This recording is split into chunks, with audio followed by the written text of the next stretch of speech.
Yes folks, how are we? Now recently I posted this video and it's safe to say it went down very, very well. It's been watched thousands of times, commented on, liked, shared and all that good stuff. Now if that was you, thank you ever so much, we really, really do appreciate it. But it was commented on and quite a few times and a lot of people were saying, like the drill, looks really, really good, but can we see it in action with a squad of players? Which I completely agree, it's always better when you get to see players in the flesh doing it, because originally it was me kind of running it through, showing you with arrows on the screen how the drill should look. The reason I didn't put any kind of athletes doing that drill, certainly a squad of athletes doing that drill, is because I didn't think I had any of that footage. But I have trawled back through the video archives that I have, and I have found me doing this exact drill, the change of direction grid, with a squad of players, professional athletes at a professional club I used to work with. So this is essentially part 2 of this video, where we're going to be looking at the exact same drill with those live action drills as well. So you can have a look at those now. So without much further ado, let's get into it. So here's how it looks then. All I'm going to be doing, even as a team or as an individual, I'm going to be working from this blue gate through a certain set pattern, through the orange cones to the opposite blue gate, and stop, relax, turn around and then go again. So if I'm working with 2 teams, one team there, and we're going to come into the middle and just change direction through that pattern and come out to the other side. Obviously it's really important that I don't just set this drill up and kind of give them a pattern to follow and just let them crack on willy-nilly. I need to give them the coaching cues, the advice, so that players can change direction safely, but efficiently and quickly as well. Cues I'm going to use, certainly when I use this, it's slow, low and go when I change direction. So obviously when I'm accelerating from the blue gate, I'm going at a little bit of speed. So in order to turn quite sharply, I need to slow my body down. So slow with little steps, low through the turn. So I'm going to load my outside leg. So in this case, it's my left leg. Obviously you're looking from the other direction, but this is my left leg here. I'm loading that, I'm getting low in the turn and I go and explode away. So I accelerate, get slow, get low, get slow, get low, and I just drive away and back through, okay? So as you can see, 2 90-degree turns back to back. But this one, we're actually taking it up a notch because we're using what's called the cross step, which is a video coming in the next one, so after this one.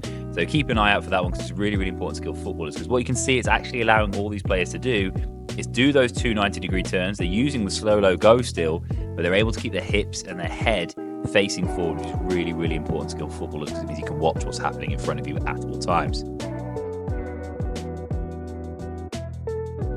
So we're taking it up a notch. As you can see, we're increasing the severity of that turn, so the angle is getting much harsher now. Now what we're also going to do with this is we're actually going to try not to turn our back like I've just demonstrated there. We're going to try and keep our shoulders and our head facing forward by using that cross step movement. Now like I say, the next video is going to be exactly on that, so definitely check that one out. But the reason we like this one is even though we're doing quite a harsh change of direction here, we're still using that slow, low go. You can see how the players, by using that cross step movement, are able to keep their head and their shoulders facing forward at all times. And that's really important because if you're on a pitch, you're trying to stay with an opposing player, you're trying to mark them, whatever it might be, you can still keep your eye on where the ball is, and you can keep your shoulders and hips open so that you can affect play if the ball suddenly came in or you had to change direction quickly.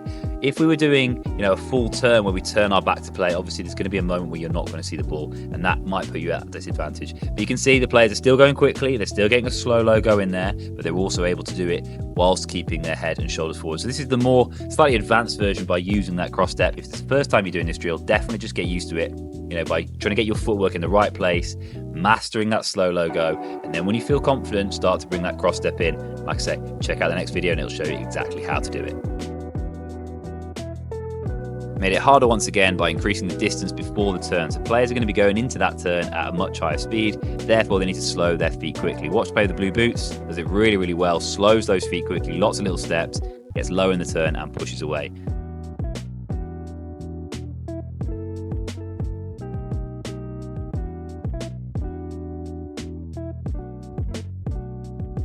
And that's the whole point of this. A lot of players often struggle with deceleration. They quite often go into the turns too fast. They haven't slowed their feet enough, and therefore their turns aren't very efficient. They don't get low enough. They're not able to because they're carrying too much momentum.